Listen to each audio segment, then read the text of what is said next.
Beaucoup parlent de Dieu sans même marcher avec Dieu. Et malheureusement, c'est la vérité. Il y a des gens qui prient Dieu, mais qui n'ont jamais ouvert leur Bible toute la semaine. Il y a des gens qui parlent de Dieu, mais qui n'ont pas la crainte de Dieu. Il y a des gens qui suivent Dieu, qui savent que le sexe hors mariage est nuisible, mais est-ce qu'ils obéissent? Ce n'est pas parce que quelqu'un parle de Dieu qu'il connaît Dieu. Il y a des gens qui veulent tout ce que Dieu a leur offert, mais qui ne sont même pas prêts à changer. Amen. Savez-vous combien de personnes m'ont entendu prêcher que c'est dangereux de mettre des perruques et des faux cheveux, des extensions, mais qui n'ont jamais obéi à ça? Frères et sœurs, ce n'est pas parce que quelqu'un prie qu'il connaît Dieu. Beaucoup parlent de Dieu sans marcher avec Dieu. Beaucoup parlent de Dieu sans avoir la crainte de Dieu. Parce que la Bible déclare que par la crainte de l'Éternel, on se détourne du mal. Ce n'est pas parce que quelqu'un prie qu'il connaît Dieu. On a beaucoup de nos fils et de nos filles qui ne nous obéissent pas. Tu leur parles, ils vont aller demander à Dieu de dire autre chose. Et Satan va leur dire, voilà, voilà, voilà, voilà. Mais la question n'est pas, pries-tu? La question est, qui t'écoute lorsque tu pries? Alléluia. Et il faut que ça change aujourd'hui. La question n'est pas, est-ce que tu vas à l'église?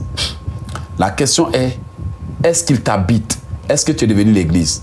Parce que beaucoup de gens, mes bien-aimés, ont pris le fait d'aller à l'église comme une excuse. Non, mon ami, désolé. Détrompe-toi. Tu peux aller à l'église et être rempli de démons. Beaucoup de gens ont pris le fait de prier pour une raison. Tu demandes à quelqu'un, tu veux lui donner des conseils sur la prière. Oh, j'ai prié déjà. Ok, il n'y a pas de problème, il faut prier. Tu rencontres un chrétien qui ne sait rien sur la prière. Tu veux lui enseigner, il est orgueilleux. Oh non, il faut juste prier pour moi. Que je prie aussi. Mon ami, tu pries, mais ton problème est là. Amen. Tu pries, mais ton problème est là. Si tu pries autant, pourquoi tu es venu me voir pour que je prie? C'est parce qu'il y a des choses qui dépassent ta limite. Il y a des choses qui dépassent ton grade. Donc parfois, si tu veux porter l'onction, commence par l'humilité. Parce que c'est l'humilité qui précède la gloire. Je peux vous garantir qu'il y a des gens qui m'appellent prophète Elo, si j'ai besoin de toi. Et puis quand tu es là parler de prière, ils sont fâchés, ils sont orgueilleux, ils sont déjà sur leur position. Non, on n'est pas ennemis. Je ne suis pas un marabout. Je suis un prophète. Je fais ce que Dieu me permet de faire. Mais je peux te connecter à des connaissances qui vont te donner la puissance de ce que je fais. Amen.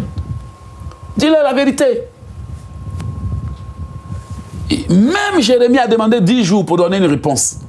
10 jours. Donc, tu peux venir chez un homme de Dieu où Dieu t'a envoyé pour que tu portes l'onction, pour que tu portes l'autorité, pour que tu portes quoi? L'onction.